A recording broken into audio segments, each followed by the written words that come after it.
Hi friends, வணக்கம். நம்ம சேனலை சப்ஸ்கிரைப் பண்ணாதவங்க சப்ஸ்கிரைப் பண்ணிக்கிங்க. பெல் ஐக்கானை ப்ரெஸ் பண்ணுங்கள், லைக் பண்ணுங்கள், ஷேர் பண்ணுங்கள், சப்போர்ட் பண்ணுங்கள் ஃப்ரெண்ட்ஸ். திருப்பதி கோயிலில் அதிகரிக்கும் பக்தர்கள் கூட்டங்க. டிக்கெட் இல்லாத இலவச தரிசனத்துக்கு 24 மணி நேரம் ஆகுதுன்னு திருமலை திருப்பதி தேவஸ்தானம் சார்பாக சொல்லியிருக்காங்க. அதை பற்றி உண்டான விரிவான விளக்கம், திருப்பதியில் கொடுக்குற இலவச தரிசன டிக்கெட் நேற்று மிக அதிகபட்சமாக கொடுத்தாங்க. அதை பற்றி உள்ள விளக்கம் அனைத்தும் இந்த வீடியோவில் பார்க்கலாம். வீடியோவை ஸ்கிப் பண்ணாமல் முழுசாக பாருங்கள். நம்ம சேனலுக்குன்னு டெலகிராம் சேனல், நம்ம சேனலுக்குன்னு ஒரு வாட்ஸ்அப் சேனல், இரண்டோடைய லிங்க்கும் டிஸ்கிரிப்ஷனில் கொடுத்துருக்கேன். வேணுன்றவங்க ஜாயின் பண்ணிக்கிங்க. சமீபத்தில் யாராவது திருமலைக்கு தரிசனத்துக்கு போயிட்டு வந்தாங்க, நம்ம வீடியோவை பார்த்தீங்கன்னா உங்கள் அனுபவங்களை கண்டிப்பாக கமெண்ட் பாக்ஸை ஷேர் பண்ணுங்கள் என்ற கோரிக்கையை இந்த நேரத்தில் உங்ககிட்ட நான் முன்வைக்க விருப்பப்படுறேன். திருமலை திருப்பதி கோயிலுடைய இலவச தரிசன டிக்கெட் தினந்தோறும் திருப்பதியில் மதியம் 4 மணிக்கு பக்தர்களுக்காக விநியோகம் செய்யப்படுகிறது.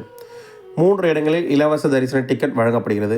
திருப்பதிக்கு வரும் பக்தர்கள் வசதியாக திருப்பதி ரயில்வே ஸ்டேஷன் ஆப்போசிட்டில் இருக்க விஷ்ணு விவாசம், திருப்பதி பஸ் ஸ்டாண்டுக்கு ஆப்போசிட்டில் இருக்க சீனிவாசன் காம்ப்ளெக்ஸ், அலிபிரி நடைபாதை கிட்ட இருக்க பூதேவி காம்ப்ளெக்ஸ். காரில் போகிறீங்கன்னா பெஸ்ட் ஆப்ஷன் பூதேவி காம்ப்ளெக்ஸ், ட்ரெயினில் போகிறீங்கன்னா பெஸ்ட் ஆப்ஷன் விஷ்ணு விவாசம், பஸ்ஸில் வரீங்கன்னா பெஸ்ட் ஆப்ஷன் சீனிவாசம். இந்த 3 இடம் தான் பெஸ்ட் உங்கள் எல்லாருக்கும். சரிங்களா? நேற்று மதியம் 4 மணிக்கு டிக்கெட் கொடுத்தாங்க. 2 மணிலேருந்து கியூலைனில் அனுமதிச்சாங்க. இன்று தரிசனம் செய்வதற்காக மதியம் 4 மணிக்கு 20,000 டிக்கெட் கொடுத்தாங்க. 20,000 டிக்கெட் 4 மணிக்கு கொடுக்க தொடங்கி நைட்டு 9:12 தான் காலியாச்சு. ஸ்ரீவாரிமேட்டோடைய டிக்கெட்டும் பூதேவி காம்ப்ளெக்ஸில் ஒரு பிரிவினையில் கொடுக்குறாங்க. 3 கவுண்டரில் ஒரு பகுதி பிரிச்சுட்டாங்க. ஸ்ரீவாரிமேட்டோட டிக்கெட் 4,000 டிக்கெட் நேற்று மதியம் 4 மணிக்கு கொடுத்து இன்று அதிகாலை 1 மணிக்கு தான் ஸ்ரீவாரிமேட்டோட டிக்கெட்டே ஆச்சு. இது டிக்கெட் வாங்குறதுக்கு ஆதார் கார்டு ஜெராக்ஸ் கட்டாயம். ஃபோனில் கிளியராக இருக்கணும், இல்லை ஜெராக்ஸ் ஆகுது, இல்லை ஒரிஜினல் ஆகுது இருக்கணும். 12-13 வயதுக்குள்ள குழந்தைங்களுக்கு டிக்கெட் தேவையற்றது என்றதை தேவஸ்தானம் மீண்டும் ஒரு முறை தெளிவுபடுத்தியிருக்காங்க என்ற விஷயத்தையும் உங்ககிட்ட நான் தெரிவிச்சுக்க விருப்பப்படுறேன். அடுத்தபடியாக திருமலை திருப்பதி தேவஸ்தானம் சார்பாக இன்று எஸ்டிமேஷன் தரிசனம், அதாவது இன்று காலை பக்தர்களுக்காக 5/7/2025 காலை 7 மணி நிலவரப்படி 12 மணி நேரம் 24 மணி நேரம் ஆகுதுன்னு தேவஸ்தானம் சார்பாக சொல்லியிருக்காங்க. நேற்று 4/7/2025 அன்று 70,011 பேர் தர்ஷன் பார்த்ததாகவும் 28,496 பேர் மொட்டை அடித்ததாகவும் 3,53,00,000 உண்டியில் காணிக்க வந்திருக்கிறதாகவும் 31 குடோன்களும் ஃபில்லாகி வெயிட்டிங் ஏரியா ஷெட்டில் பக்தர்கள் காத்திருந்து 24 மணி நேரம் தரிசனத்துக்கு ஆச்சுன்னு தேவஸ்தானம் சார்பாக சொல்லியிருக்காங்க.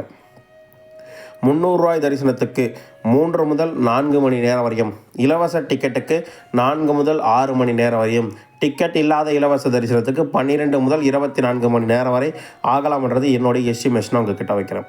திருமலையில் ரூம் புக்கிங் செய்யணும்னா தினந்தோறும் காலை 5 மணிக்கு ரூம் புக்கிங் தராங்க. அது அவைலபிலிட்டி தற்பொழுது இருக்குது. ஒன்றும் எவ்வளோ நேரம் இருக்குன்னு தெரியாது. இருக்க வரைக்கும் ரூம் புக்கிங் தருவாங்க. ஈவினிங்கில் ஒரு 5% தரத்துக்கு வாய்ப்புகள் இருக்குது. மேபி இருக்காத போகிறதுக்கு வாய்ப்புகள் இருக்குது, இருக்கும் வாய்ப்பு இருக்குது. 100% நம்ப வேண்டாம் ஈவினிங்கில் ரூம் புக்கிங் இருக்கும் என்ற விஷயத்தையும் இந்த நேரத்தில் உங்ககிட்ட நான் தெரிவிச்சுக்க விருப்பப்படுறேன். அடுத்தபடியாக திருமலை திருப்பதி கோயிலுக்கு வருகின்ற பக்தர்கள் நம்மக்கிட்ட ஒரு 4 சந்தேகங்கள் கேட்டிருக்காங்க. அதை மட்டும் நம்ம ரிப்ளை பண்ணலாம். அக்டோபர் மாதத்துக்கு 300 டிக்கெட் எப்போ புக் ஆகும்? ஜூலை 24 காலை 10 மணிக்கு புக் ஆகும். எம்எல்ஏ எம்பி ரெக்கமெண்டேஷன் லெட்டர் எடுத்துகிட்டு போனால் அலோவ் பண்ணுவாங்களா? Tamil Nadu MLA MP letter allow பண்ணுறது கிடையாது சார். வணக்கம், நான் நடந்து போகணும், எது ஈஸியான வழியாக இருக்கும்? அலிபிரி மட்டும் ஒரு 8 to 9 கிலோமீட்டர் வரும் சார். காலை 5 மணி முதல் இரவு 9 மணி வரை திறந்திருக்கும் சார். ஸ்ரீவாரி மட்டும் குறைந்த கிலோமீட்டர் 2.3 நினைக்கிறேன். காலை 6 மணி முதல் இரவு 6 மணி வரை திறந்திருக்கும் ஸ்ரீவாரி மட்டும். தீபாவளி சமயத்தில் சென்றால் கூட்டம் எப்படி இருக்கும்? நான் மேக்ஸிமம் நார்மலாக தான் இருக்கேன். தீபாவளி டைமில் பெரிய லெவலில் கூட்டம் இருக்காதுன்ற விஷயத்தையும் உங்கள்கிட்ட தெரிவிச்சுக்கிறேன். உங்களுக்கு வேறு என்ன டவுட் இதை பற்றி வீடியோ வேணால் கமெண்ட் பாக்ஸில் கேளுங்க. கண்டிப்பாக நான் ரிப்ளை பண்ணுறேன். வீடியோ பார்த்ததுக்கு மிக்க நன்றி. இந்த வீடியோ பிடிச்சிருந்தா உங்கள் ஃப்ரெண்ட்ஸ் ஃபேமிலிக்கு ஷேர் பண்ணுங்கள். வாழ்க வளமுடன்.